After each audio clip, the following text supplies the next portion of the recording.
The Tecnam P2010 represents what is anticipated to be a new breed of light general aviation airplanes positioned to take advantage of construction techniques, technology innovations, and certification standards that weren't envisioned in general aviation's bubble-hyped heyday in the 60s and 70s, when the skies were dominated by all-metal-and-rivet airplanes. If imitation really is the sincerest form of flattery, then the Skyhawk should be flattered indeed by the likes of the Italian P2010. It's not quite accurate to call the P2010 a Skyhawk knockoff because it's a substantially different airplane. But it follows the same idea. 180 horsepower four-banger, 4 seats, modest payload, albeit with a slightly faster cruise speed. Despite that, the Tecnam geared the P2010 more toward private pilots and cross-country flying, instead of flight schools and pilot training where the C-172 dominates. The P2010 is making a run at Cessna's turf. Despite the fact that Tecnam isn't a household name among U.S. pilots, it is in fact a major world producer of light aircraft. The P2010 will compete in an already crowded market against the Cessna 172 and Diamond's DA-40, both in gasoline and diesel versions.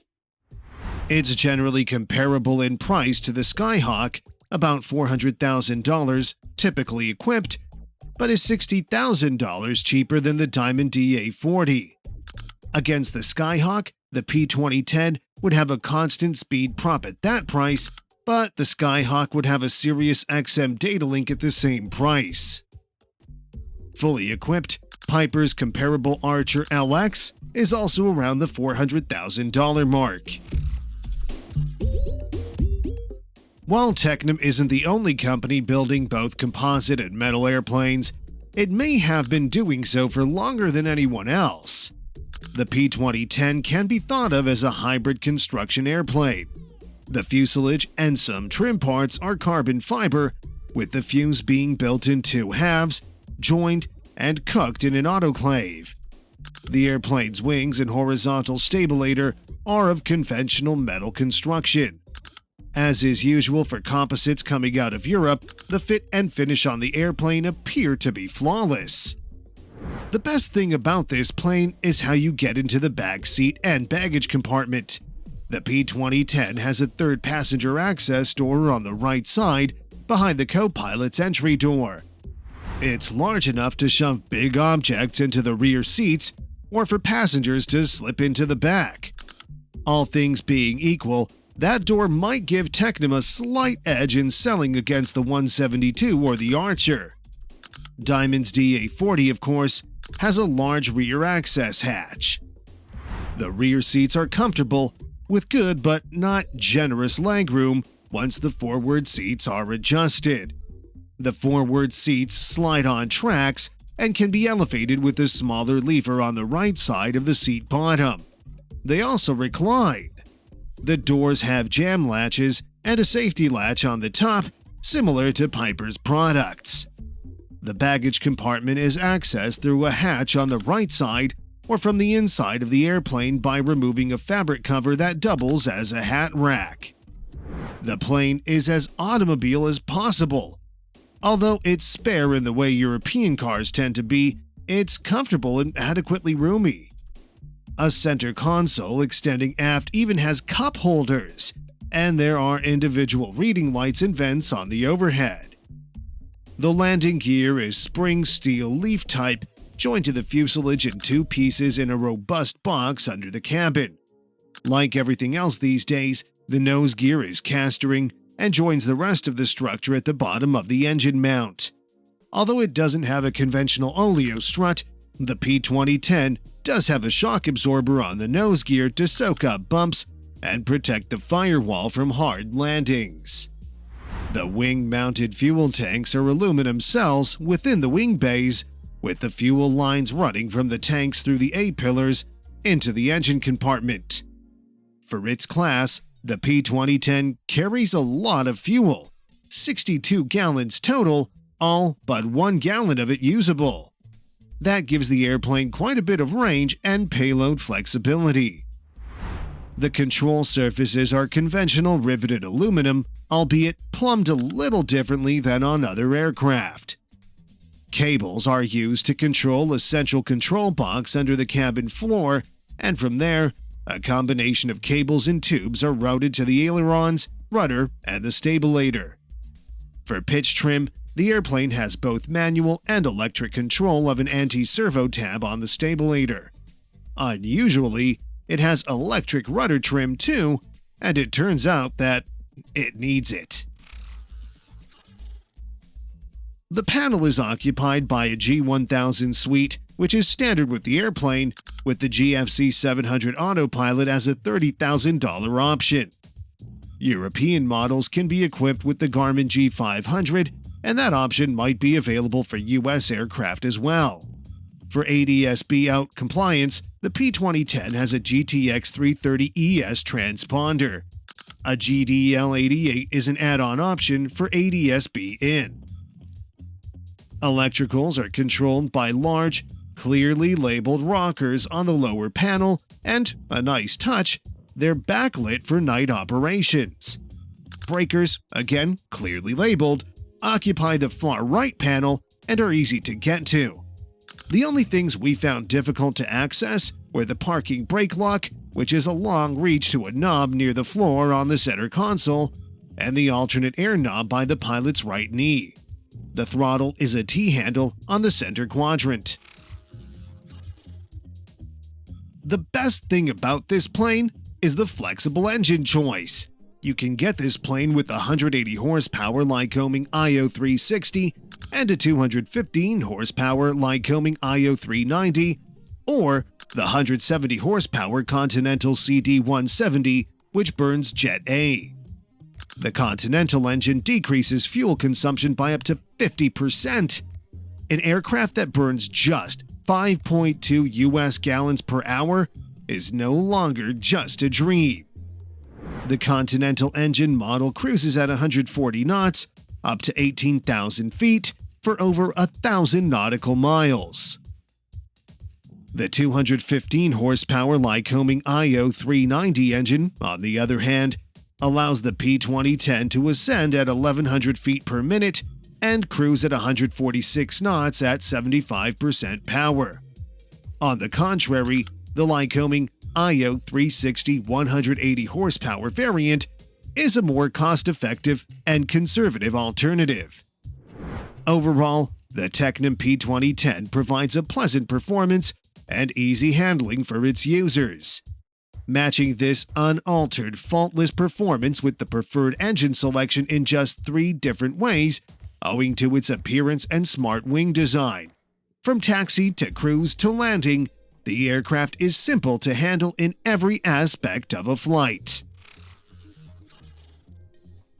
At a distance, the P2010 looks smaller than the Skyhawk it purports to compete against. It's not entirely an illusion. It's about a foot shorter than the 172, with a wingspan that's more than 3 feet shorter.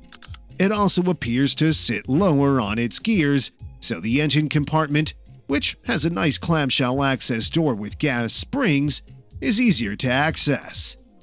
Weight-wise, the P2010 is almost a carbon copy of the Skyhawk, which we suspect is both by intent and governed by the laws of physics and aerodynamics. The P2010's gross weight is 2,552 pounds, with an empty weight of 1,643 pounds. That yields a useful load of 909 pounds, just a few pounds less than the standard Skyhawk.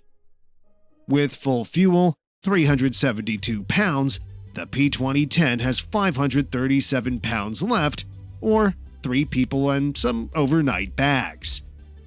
Downfuel it by 25 gallons, and you can just carry the imaginary 4 people and have 2 hours of endurance to near-dry tanks at mid-power setting.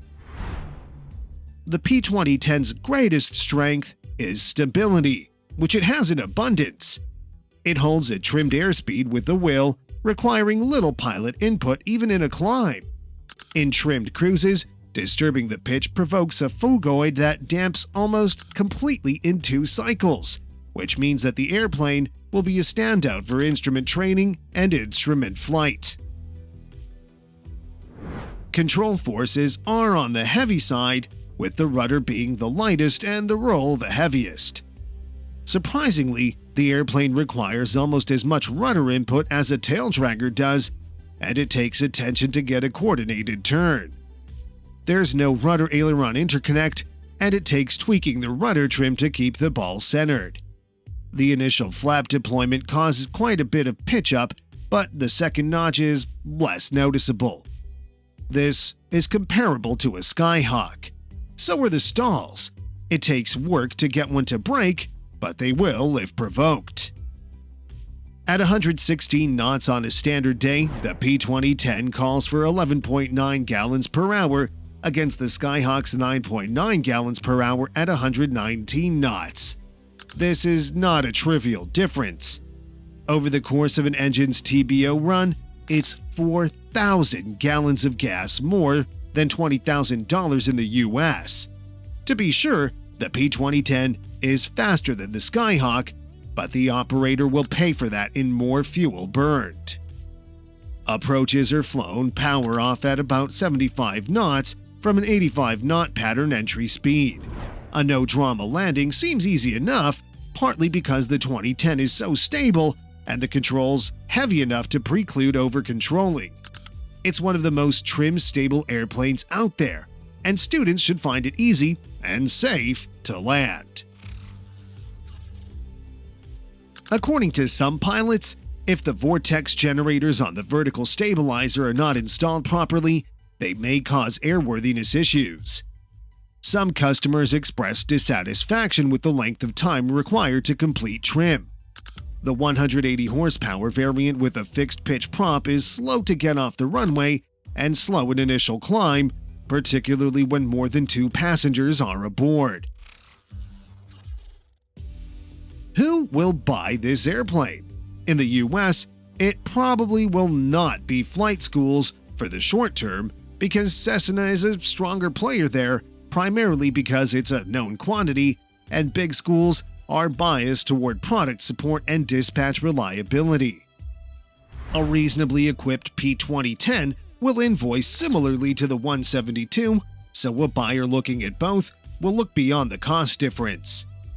The P2010 carries about what the 172 does, but cruises a little faster, albeit at the expense of more fuel. We would give it the edge in cockpit equipment and amenities, and its sleek good looks make the Skyhawk look dated. But it's the third door that really sets it apart from the competition.